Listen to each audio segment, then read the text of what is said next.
Dulu kita cuma sekumpulan anak muda yang kadang malas, kadang juga rajin banget. Yang kita tahu cuma main, kumpul, dan kerjain tugas bareng. Tapi ada satu momen yang membahas, setelah ini kita mau jadi apa? Gila, udah makin tua aja guys. Gak kerasa ya waktu. Bener banget, kayak baru kemarin kita kenalan. Hai. Ini geli banget gua. Kalau ingat-ingat masa itu kayak gak lucu aja gitu. Sekarang pikirin deh, mau jadi apa kalian ke depannya? Nyantai aja, topik nggak usah tinggi-tinggi lah. Hidup mah ngalir, aman aja bos. Acong, umur lu paling tua di sini pakai ngalir segala. Kalau mati muda gimana lu? Sialan lu Pal, lu pernah denger lagunya KPR gak? Ada KPR judulnya Mati Muda. Jadi nyantai aja kawan, kita mah gitu. Iya, masalah lah udah capek udah. Kalau gua nih ya, jujur nih sebenarnya ragu tapi gua insya Allah kayaknya mau buat band musik sih. Keren sih, keren gila, respect. Izin, respect. Gelo, lumayan lah punya temen punya musik band gitu. Kalau gue kayaknya mau jadi apa ya? Kayak mau jadi penulis atau editor atau mungkin trader lah. Cita-cita gue dari dulu guru sih. Doain aja lah ya, semoga bisa dicapai. Lah sama, gue juga pengen jadi guru. Soalnya nih, kebetulan bokap gue tuh seorang guru, jadi gue mau ngikutin jejak dia gitu. Lah, jangan pada ngomong beginian aja Pak. Lu kagak mikirin gua apa? Gua overthinking mulu coy, sumpah. Izin gue overthinking mulu. Jangan berat-berat dah obrolannya ya, kawan-kawan ya. Tenang aja, dan juga bakal kelihatan arah lu kemana. Kalau gue sih mau jadi vlogger. Vlog bos. Guys, udah maghrib guys, pulang yuk. Yuk, Yaudah, balik. Kita pulang yuk.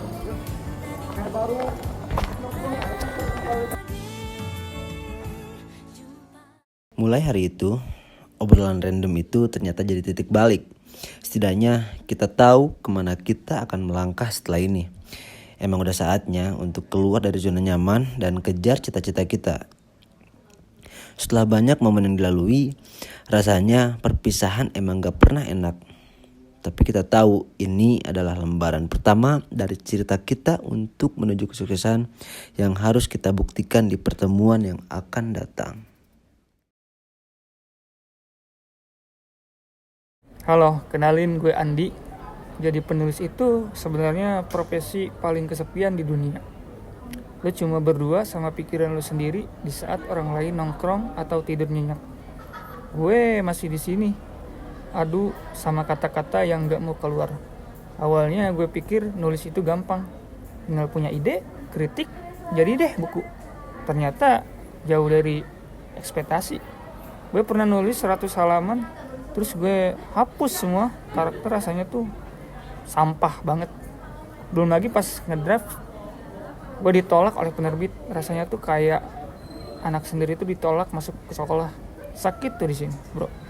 Ada momen gue hampir nyerah pas tabungan nipis dan orang-orang tanya, kapan bukunya terbit? Kerja beneran dong, jangan khayal terus. Cuman gue senyumin aja.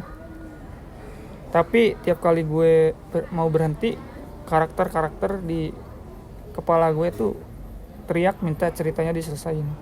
Sampai akhirnya momen itu datang. Buku pertama gue dipajang di rak buku, di rak toko. Pas gue lihat ada orang asing yang baca buku gue di kereta sambil senyum-senyum sendiri. Anjir, semua capek gue, semua malam-malam tanpa tidur gue tuh hilang. Ternyata kata-kata gue tuh punya rumah di hati orang lain.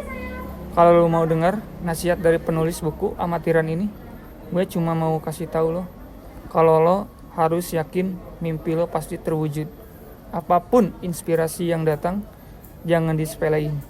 Karena itu akan menjadi ide yang berharga. Menulis itu adalah ruang kita untuk jujur, terima kritikan, karena itu adalah tangga menuju kesuksesan. So, intinya dunia selalu nunggu cerita unik dari sudut pandang lo. Jangan sampai lo simpan sendiri di kepala. Tulis, rilis, dan biarin dunia yang menilai.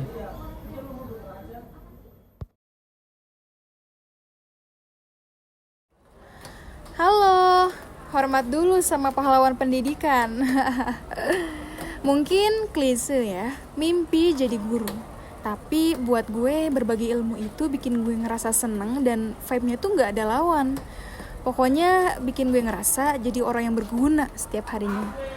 Kalau gue inget-inget beberapa tahun yang lalu rasanya lucu ya lihat penampilan gue yang rapih.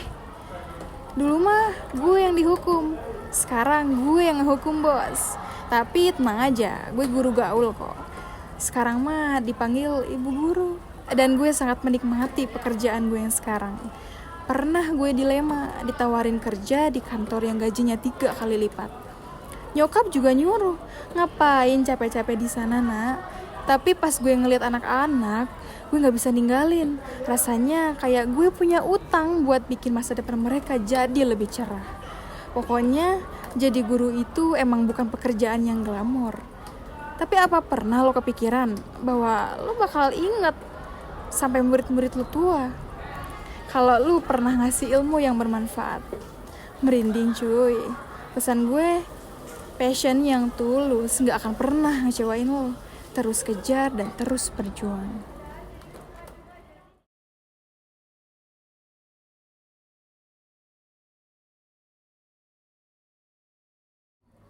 Sama kayak si Aski, gue adalah seorang guru. Dan gue bangga menjadi guru. Tapi kayaknya gue adalah guru yang galak. Hahaha. Dulu waktu gue kecil, semua orang selalu nanya, kalau lu gede mau jadi apa? Jawaban gue selalu sama, guru. Orang-orang dewasa itu cuma senyum. Mungkin mereka pikir itu cuma impian anak kecil yang gampang berubah.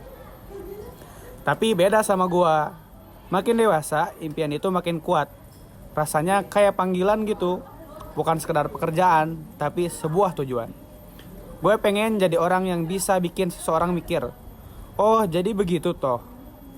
Gue pengen jadi bagian dari momen aha di mata anak-anak gue. Asal gue tahu ya, tekanan dari orang sekitar tuh yang bikin gue pressure. Gue ngerasa mimpi gue tuh kayak sampah. Tapi makin kesini gue makin yakin hidup gue adalah pilihan gue sendiri. Dan yang jalanin pun gue sendiri. Jadi orang lain gak perlu ikut campur. Mungkin gaji guru gak bikin lo kaya mendadak. Mungkin juga tugasnya sangat berat.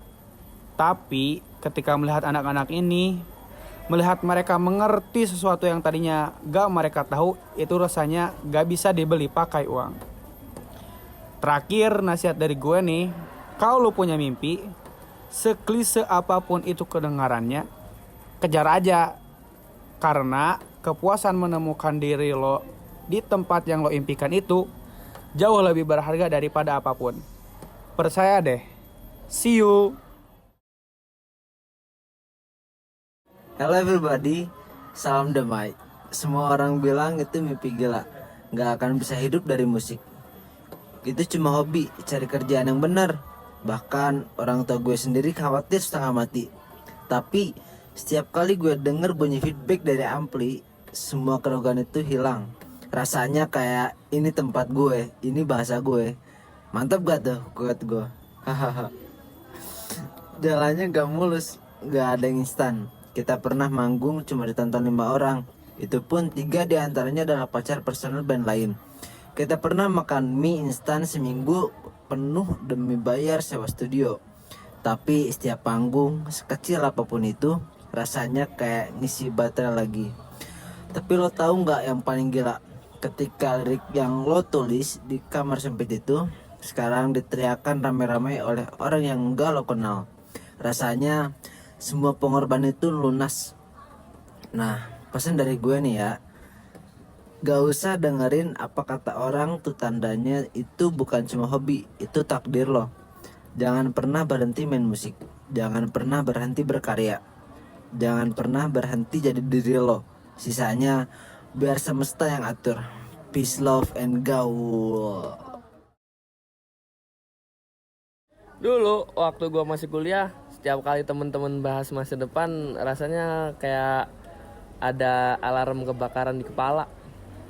Overthinking parah. Gue mikir, gue mau kerja apa ya? Lah iya ya, semua profesi udah ribet, semua skill harus A sampai Z. Gue takut takut salah langkah lah. Gue selalu nanya ke diri gue, terlambat gak ya? Apa perlu gue ganti jurusan aja ya? Uduh, semua pressure itu bikin gue stres sendiri.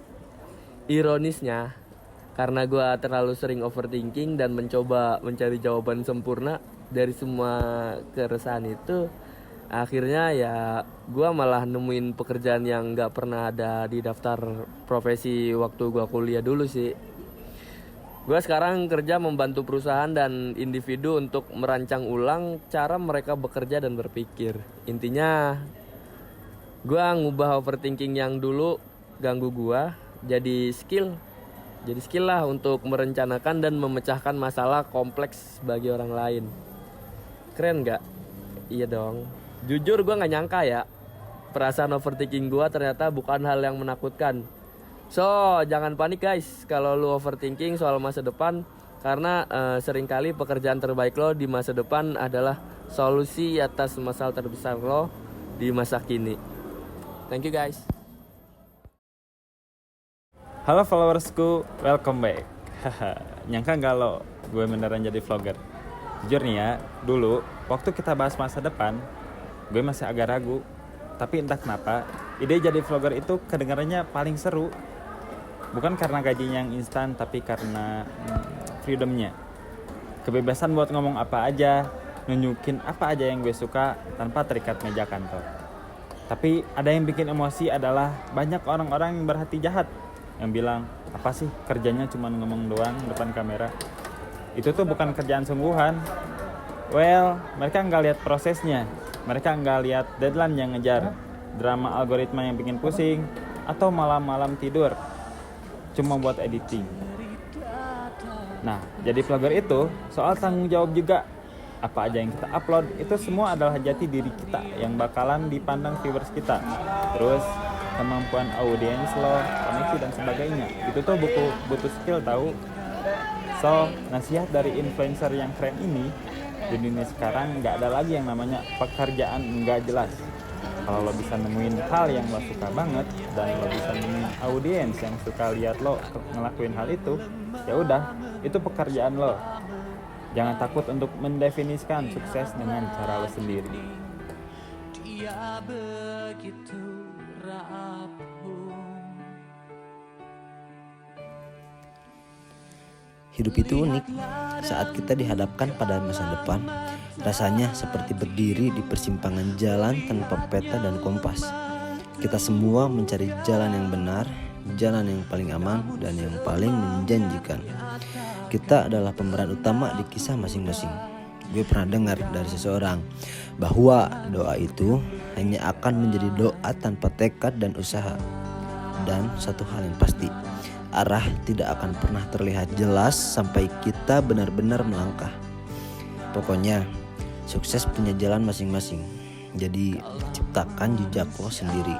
Dan jangan lupa, jumpa kembali di versi terbaik kita. Bagai sebutir debu yang tak berdaya, lihatlah kini kita begitu rapuh.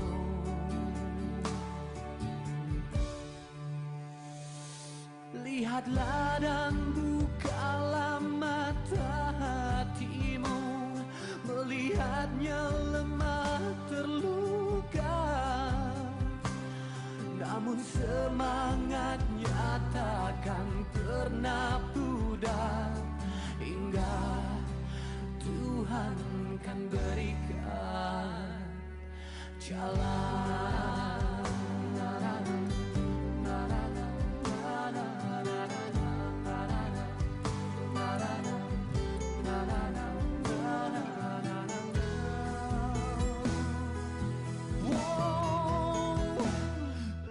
Ingatlah